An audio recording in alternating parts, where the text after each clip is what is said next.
नमस्कार कामगार बंधूंनो, स्वागत करतो तुमचं परत एकदा नवीन व्हिडिओमध्ये। तर 12वी नंतर तुम्हाला किती शिष्यवृत्ती मिळते?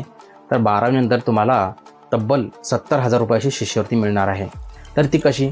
तर 12वीत जर तुम्हाला 50% पुढे मार्क पडले तर ते 10,000 रुपये तुम्हाला भेटणार आहे।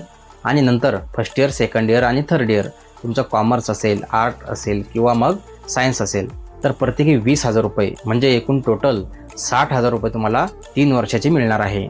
आणि 12वी पासिंगचे 10,000 रुपये असे एकूण टोटल तुम्हाला 70,000 रुपये शिष्यवृत्ती 12वीच्या नंतर मिळणार आहे।